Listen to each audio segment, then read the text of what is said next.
그리스도 안에서 사랑하는 새순 가족 여러분, 기도해 주신 덕분에 캄보디아에는 잘 다녀왔습니다. 2박 3일 짧은 일정이었는데 그래도 우리 교회가 파송한 박석주, 박갑숙 선교사님 사역하시는 뿌롬소망교회 헌당예배에 참석했고요. 그 시간을 쪼개서 작년에 우리 교회에 오셨던 조재찬 선교사님 선교센터를 방문해서 함께 수요 기도회도 드렸고, 다음 날은 헤브론 병원에서 전도 시작으로 해서 캄보디아 장로교신학교 글로리 유치원도 방문했고요. 저녁에는 우리 고신총회 세계선교회 KPM 소속 선교사님들 만나서 그곳에서 또 의사로, 또 한의사로, 또 교사로, 교수로 이렇게 사역하시는 선교사님들 만나서 짧은 시간이지만 사역하시는 부분들 듣고 격려하고 위로하고 우리 밤 비행기 타고 돌아왔습니다. 그러니까 좀 전에 말씀드렸듯이 한 40도 됐는데요. 그래서 비행기에서 내리니까 여기 선교지구나 알겠더라고요. 근데 너무 에어컨을 빵빵하게 틀어주셔가지고 제가 목소리가 이렇게 됐습니다. 어쨌든 기대해 주신 부분에 감사드립니다. 태국과 베트남 사이에 자리 잡은 캄보디아 왕국은 군부 독재, 그리고 인구의 3분의 1에서 4분의 1이 죽었던 킬링필드, 크메르루즈, 그리고 80년대 말까지 베트남의 식민 지배 거쳐서 92년에 와서야 UN 평화유지군에 의해서 헌법이 제정된 입헌 군주국입니다. 그래서 아직도 가난에 시달리는 세계 최애 급빈국 중에 하나지만은 전 국민의 60%가 20대 이하인 아주 젊은 나라입니다. 그리고 불교가 국교이기는 하지만은 주종족인 크메르족에게도 복음을 전할 수 있는 우리가 흔히 얘기하는 14십창에서 유일하게 복음을 자유롭게 전할 수 있는 국가이기도 합니다. 그래서 이곳에 교회가 든든히 세워질 때 주변 나라들로도 복음을 전할 수 있는 든든한 교두보가 되리라 생각합니다. 이 땅을 위해서, 그리고 이 땅에서 사역하는 우리 교회에서 파송한 선교사님들 위해서 계속해서 기도해 주시면 좋겠습니다. 헌당 예배에 참석하러 가서 이제 순서를 기다리고 강단에 앉아 있는데 예배당의 앞자리에 한 100명쯤 되는 아이들이 반짝이는 눈망울을 하고 바닥에 앉아 있었습니다.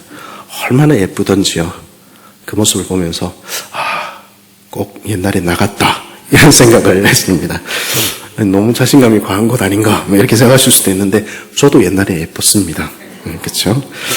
사실은 예쁘게 입을 벌려서 찬양하는 아이 옆에 아이들이 한 100명쯤 되면 그 옆에서 줄이 난장을 틀면서 옆에 꼭꼭 찌르다가 혼나는 아이들도 있지 않겠습니까?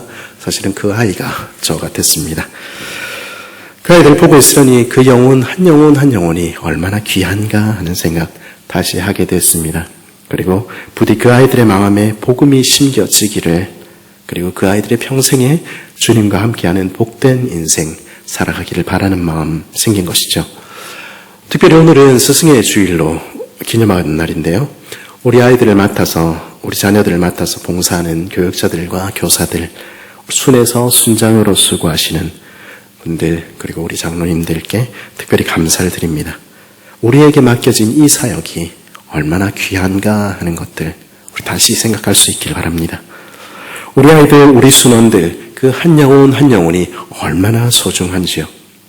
하늘 아버지께서 가장 귀히 여기는 사람들, 가장 더없이 사랑하시는 이들, 그 영혼을 우리에게 맡기신 것입니다. 사랑해 주도록, 귀히 여겨주도록 맡기신 것입니다. 한 사람의 영혼이 천하보다 귀하다. 이 영혼을 네 맡기니 귀히 여겨주겠니? 우리 주님 말씀하시는 것입니다.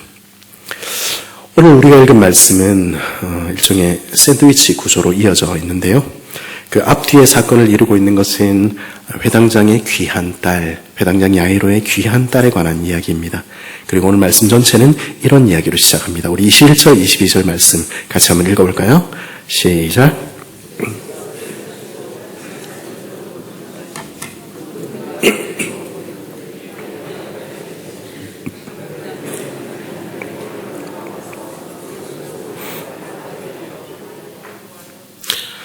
우리는 예수님이 어떤 분인지 알고 있지요.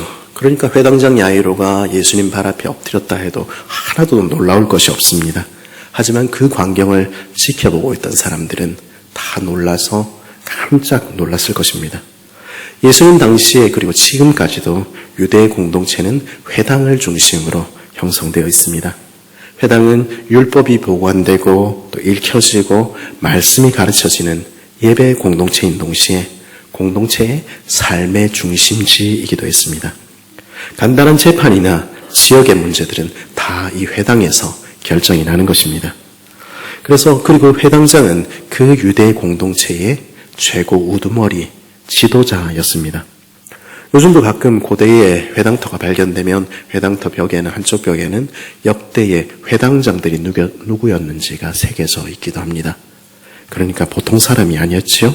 많은 사람들의 존경을 받는 그 지역사회의 중심 인물이었습니다. 그리고 대부분의 경우는 예수님 당시에는 바리새인이었을 것입니다. 그런 회당장 야이로가 지금 예수님 발 앞에 엎드려 이 말을 대고 있는 것입니다. 우리 집에 한번 와주십시오. 간구하고 있는 것이죠.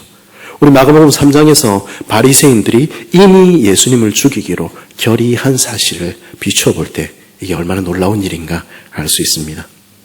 이 회당장이 지금 왜 그렇게 엎드려서 하고 있습니까? 23절에서 우리는 그 이유를 발견할 수 있습니다. 23절 우리 같이 한번 읽어볼까요? 시작. 간곡히 구하여 이르되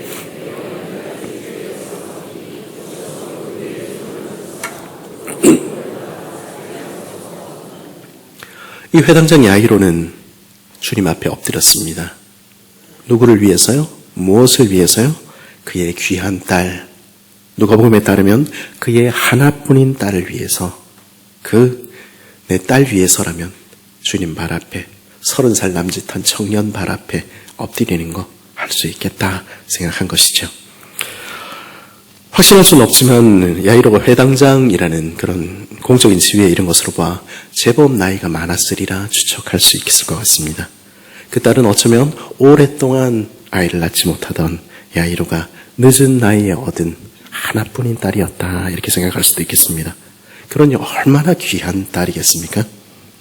이 아이가 자라는 동안 야이로는 얼굴 가득 흐뭇한 미소를 한박 베어물고는 그 귀여운 딸을 무릎에 앉히고 하나님의 이야기를 들려주었을 것입니다.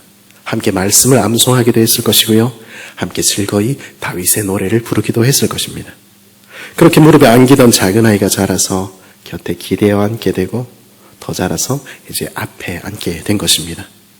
그리고 그 아이가 자라는 모든 순간을 우리 부모된 우리가 그렇듯이 이 아버지 야이로는 마음에 새겼을 것입니다.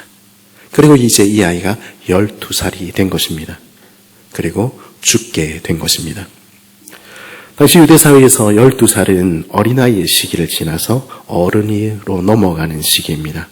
그런데 이 귀한 딸이 그 젊음을 꽃 피워보지도 못하고 그 앞에 펼쳐진 수많은 가능성 피워보지도 못하고 죽게 된 것입니다. 아버지 야이로 회당장이고 부자였겠지요. 그 딸 살리기 위해서 어떤 노력을 안 했을까요?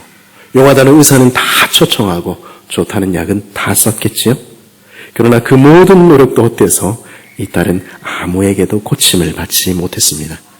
그리고 그러던 차에 아버지 야이로는 예수님의 소문을 듣게 된 것입니다. 이 소문을 들은 야이로는 한 걸음에 예수님을 찾아 먼 길을 떠났습니다. 그리고 예수님의 발 아래 엎드려서 자기 집에 와 주시기를 내 딸만 살려주십시오. 간절히 구하고 있는 것입니다. 바리새인이라는 신분, 회당장이라는 지위, 그의 나이, 그 무엇도 그가 딸을 위해서 엎드리는데 방해가 되지 못했습니다. 이 아버지는 그 딸을 위해서라면 그 어떤 것이라도 그 무엇이라도 기꺼이 내던질 수 있었던 것입니다. 왜냐하면 이 아이는 그의 하나뿐인 딸, 목숨을 주어도 아깝지 않은 딸이었기 때문입니다. 이 아버지 야이로의 눈물 어린 간청에 예수님께서는 길을 떠나셨습니다. 이 회당장, 이 하나뿐인 딸, 그 아버지의 귀한 딸을 살리기 위한 걸음이었습니다. 사람들도 어쩌면은 예수님께서 그런 회당장의 딸을 구하시기 위해서라면은 그렇게 먼 길 가시는 것 당연하다 생각했을지 모르겠습니다. 그렇게 높은 사람, 그렇게 중요한 딸, 귀한 딸 고치기 위해서라면 예수님께서도 먼 길 가셔야지 이렇게 생각했을지 모르겠습니다. 근데 오늘 말씀은 그 귀한 딸을 구하러 가는 그 길에 또 한 사람이 서 있었다 하는 점을 우리에게 들려줍니다. 그에 관해서 오늘 본문 25절, 26절은 뭐라고 이야기합니까? 12해를 혈루증으로 앓아온 한 여자가 있어 많은 의사에게 많은 괴로움을 받았고 가진 것도 다 허비하였을 때 아무 효용이 없고 도리어 더 중하여졌던 차에 이 여인도 아픈 사람이었습니다. 야이로의 딸과 이 여인, 이 두 사람 근데 잘못 대조적인 모습을 보이고 있다 생각할 수 있겠습니다. 잘못 대조적인 인생이지요. 두 사람 모두에게 12년이라는 세월이 이야기되고 있습니다만은 지난 12년은 이 두 사람에게는 서로 완전히 다른 세월이었을 것입니다. 야이로의 딸에게 지난 12년은 그 아버지의 사랑을 받으며 모든 것을 누렸던 행복한 시간이었을 것입니다. 그러나 그 동일한 시간은 이 여인에게 있어서는 어둠 속에서 홀로 고통하던 끔찍한 시간이었습니다. 왜냐하면 그녀는 피가 멈추지 않는 혈루증에 시달리고 있었기 때문입니다.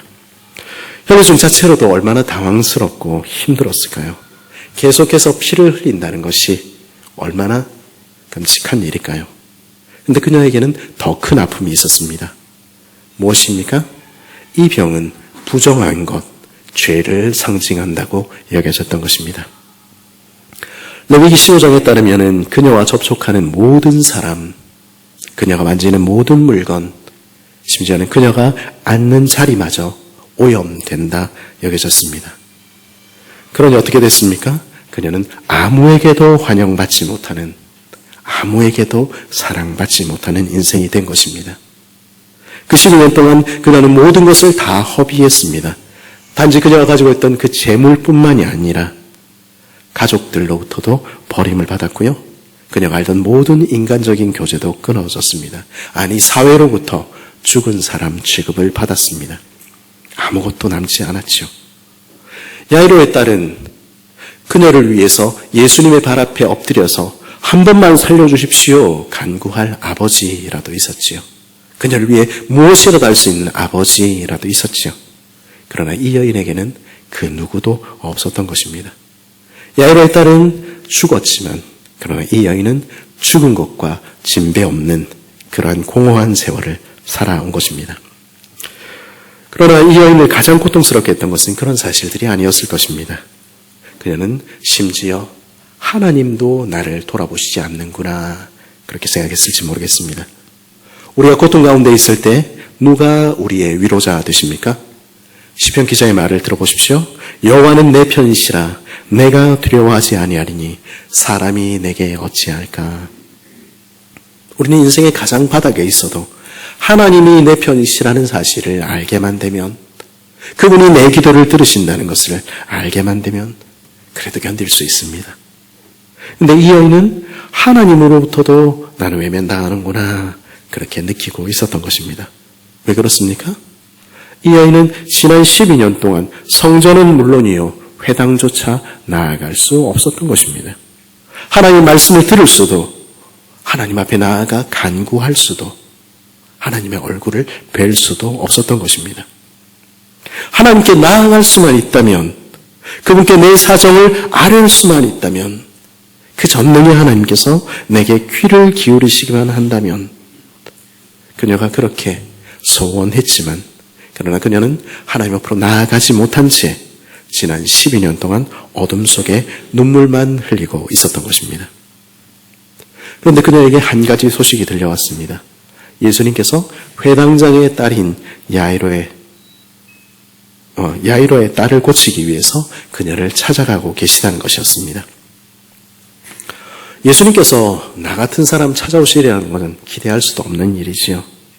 모두의 사랑을 받는 회당장이면 몰라도, 그 부유한 회당장이면 몰라도 아무것도 없는, 누구도 좋아해 주지 않는 나 같은 인생을 주님이 찾아오실 리가 없다. 그녀는 그렇게 생각했을 것입니다. 언감생심, 꿈도 꾸지 못했을 것입니다. 그러나 그녀는 생각했습니다. 내가 그의 옷에만 손을 대어도 구원을 받으리라. 예수님께서 내 삶에 찾아오시는 것은 기대할 수도 없지만 예수님께서 내 집에 방문하셔서 나를 만져주시고 그분의 식탁에 앉는 것은 내가 기대할 수도 없지만 그러나 주인의 식탁에서 떨어지는 부스러기라도 개들도 그것은 먹지 않는가? 그 주님의 지나가시는 그 길에 숨어 있다가 옷자락 만지는 그 일은 내가 할 수 있지 않을까? 그 주님의 옷자락에 손만 닿아도 나는 더 이상 바랄 것이 없겠다. 그녀는 그렇게 생각한 것입니다. 그래서 이 여인은 모험을 감행하기로 했습니다. 예수의 소문을 듣고 무리 가운데로 기어 뒤로 와서 그의 옷에 손을 대니 예수님을 둘러싸고 밀어대는 수많은 무리들 틈에 끼어서 모르는 척 그의 옷에 손을 대기로 한 것입니다. 들키면 어떻게 됩니까? 이 여인은 처벌을 받을 것입니다. 누구도 접촉해서는 안 된다고, 접촉하는 사람마다 부정하게 할 것이라고 그렇게 율법에 있지 않습니까? 얼마나 마음을 졸였겠습니까? 그녀는 아주 살짝 예수님의 옷자락에 손을 대었습니다. 그런데 29절은 뭐라고 말합니까? 29절 말씀 같이 한번 읽어볼까요? 29절 시작.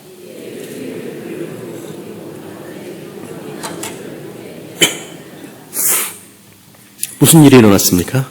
그녀가 예수님의 옷자락의 끝을 살짝 만진 바로 그 순간 그녀는 즉시 그녀의 병이 나았다는 것을 알게 되었습니다.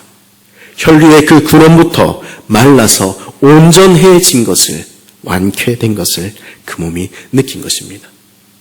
기적이 일어난 것이죠. 빛이라고는 없었던 내 인생에, 아무 일도 일어나지 않는 것 같은, 죽은 것 같은 내 인생에 빛이 비친 것입니다. 그럼 그녀는 어쩌면 멍하니 서 있었을지 모르겠습니다. 그런 그녀를 두고 사람들은 아무 일도 없었다는 듯이 무슨 일이 일어났는지도 모른 채 웃고 떠들며 지나갔을 것입니다. 그녀의 치유 사건은 그렇게 그녀만의 작은, 그러나 그녀에게 있어서는 무엇과도 비교할 수 없이 큰 비밀로 남겨질 수도 있었을 것입니다.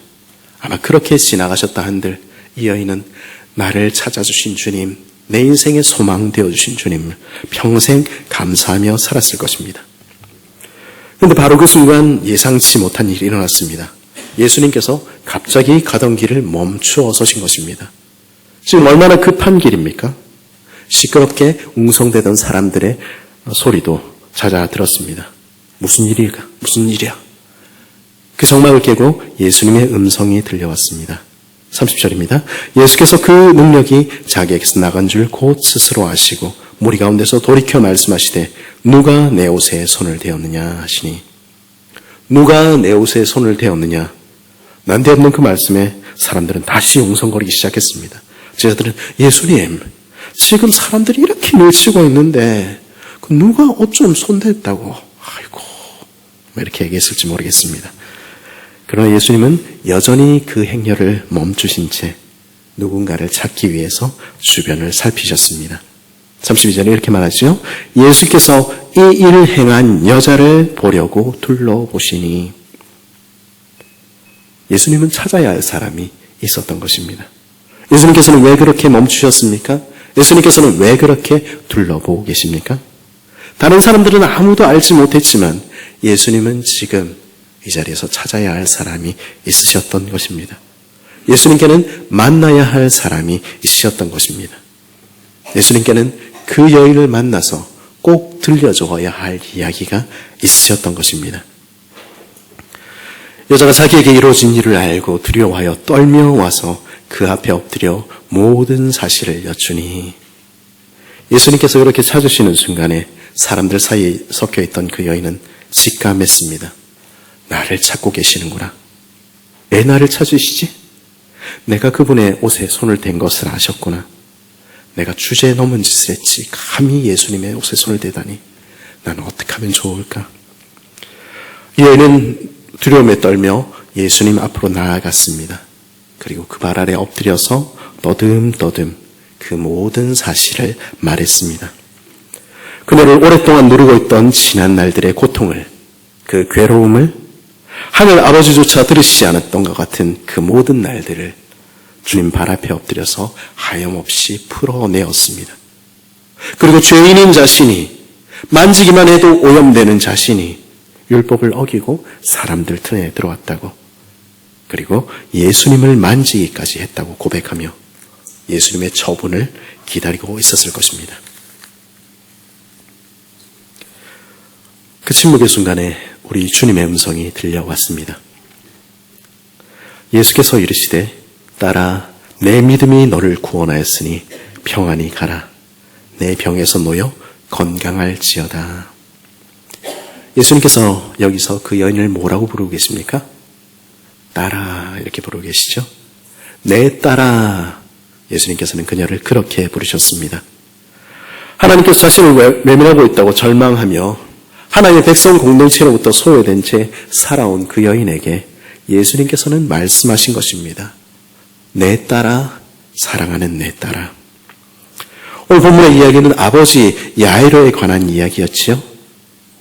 그와 딸을 위해서 무엇이든 할 수 있었던, 그렇게 엎드릴 수 있었던 아버지 야이로에 대한 이야기였지요. 그런데 오늘 본문은 그 자리에 또 다른 아버지가 계셨다고 우리에게 들려주는 것입니다. 거기 또 다른 아버지의 이야기가, 그분이 사랑하신 또 다른 딸의 이야기가 여기 적혀 있는 것입니다. 이 여인은 아무도 자기에게는 없다고, 나를 옹호해 주리는 아무도 없다고 여겼지만, 그러나 거기 그녀의 아버지이신 하나님, 자신의 사랑하는 딸인 그녀를 너무도 사랑하시는 하늘 아버지가 서 계셨던 것입니다. 그리고 그분은 말씀하신 것입니다. 내 믿음이 너를 구원하였다. 무슨 믿음입니까? 내가 열심을 가지고 있어서 추상적인 것을 가지기만 하면 구원을 얻는다. 그런 이야기하고 있는 것입니까? 그녀가 가졌던 믿음이라는 것이 무엇이었습니까? 그분 앞에 나아가기만 하면, 전능하신 그분을 만나기만 하면, 그분이 오른손을 펼치기만 하면, 그분이 내 삶에 관심만 가져주시면, 그렇게 외치는 영혼의 외침이요 간절한 기도였던 것입니다. 그리고 그런 그녀의 기도를, 그런 그녀의 인생을 하늘 아버지께서는 아셨고 들으셨고 그리고 그 자리에 오셨던 것입니다. 그리고 말씀하신 것입니다. 나를 향한 너의 믿음은 헛되지 않았어. 그래서 내가 내게 왔잖니. 주님은 그녀를 구원하셨습니다. 구원하였다는 말이 무엇을 말하는 것입니까? 병 나은 이야기하고 있는 것입니까? 그녀가 정말로 간절히 구했던 것은 무엇입니까? 그녀가 정말로 고통스럽게 밀어넣었던 것은 무엇이었습니까? 우리 주님께서는 말씀하셨습니다. 사랑하는 내 딸아, 내가 벌써 12해 동안 고통하고 있었구나. 네 모든 노력을 다해서 내 문제를 해결받기 원했지만 내게 남은 것은 더 깊은 괴로움 뿐이었지. 네 모든 것을 다 썼지만 그러나 내 문제는 여전히 내 앞에 놓여 있고 고통만 가득했지. 그 모든 것을 내가 안다. 내가 지나온 12해를, 그 수많은 고통의 시간들을 내가 알고 있다. 너는 결코 버림받은 게 아니야. 아니, 너는 한 번도 버림받은 적이 없어. 너는 내 사랑하는 딸이잖니. 하늘 아버지께서는 그녀가 태어나고 자라고 눈물 짓던 그 모든 순간을 보셨고 아셨습니다.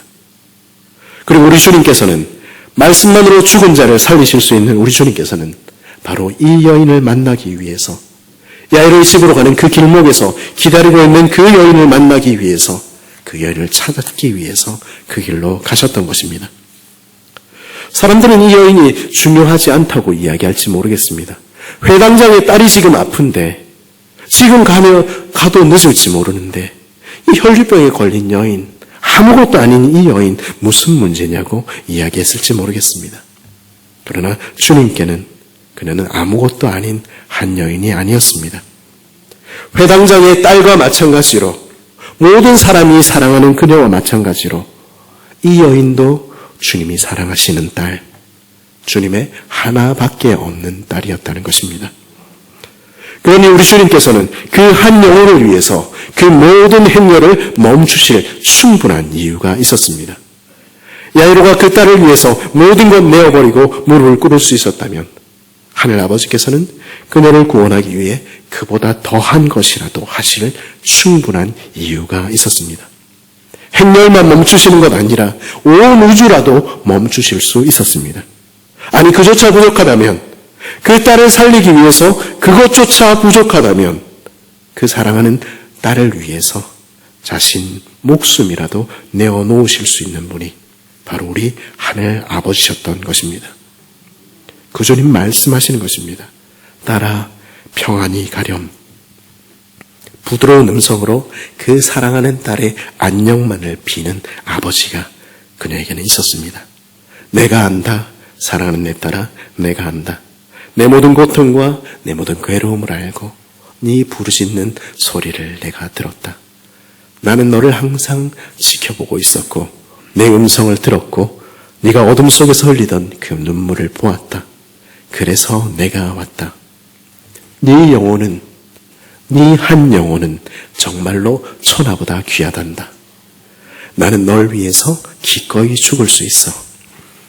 네 슬픔은 내 고통은 내가 모두 지겠으니 내가 너를 대신하여 죽으리니 부디 네가 평안하기를, 부디 네가 안녕하기만을 나는 간절히 바란다.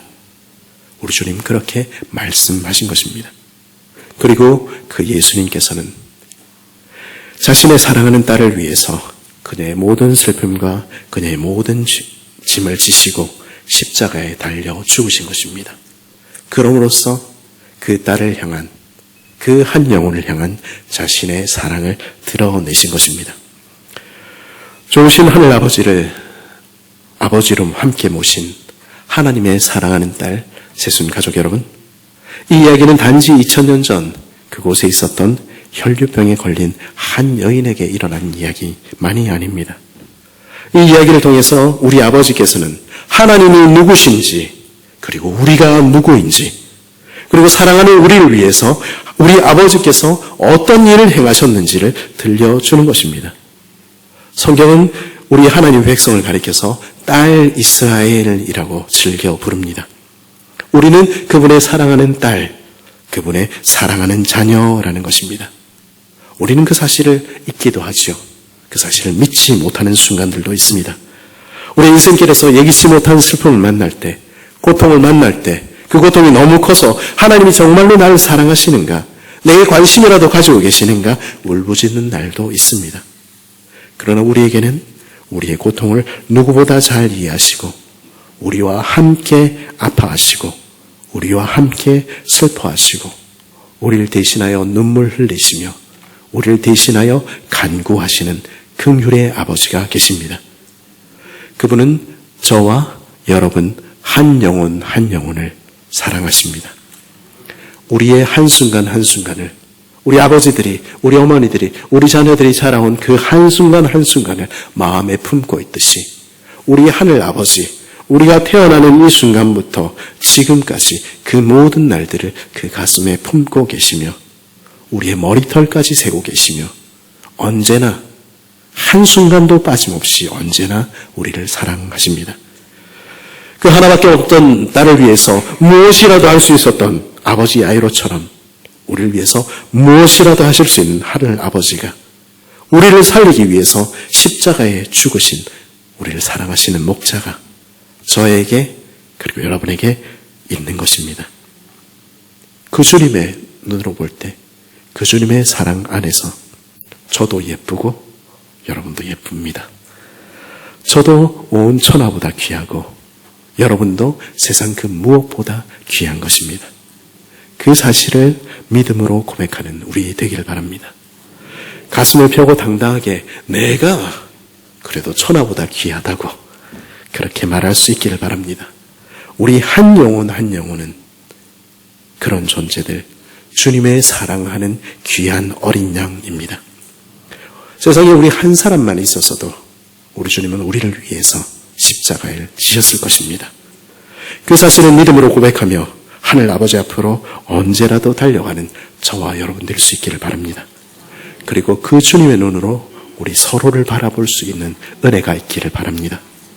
특별히 선생과 목자로 부름받은 우리의 눈이 우리 주님 눈 닮게 되기를 간절히 바랍니다.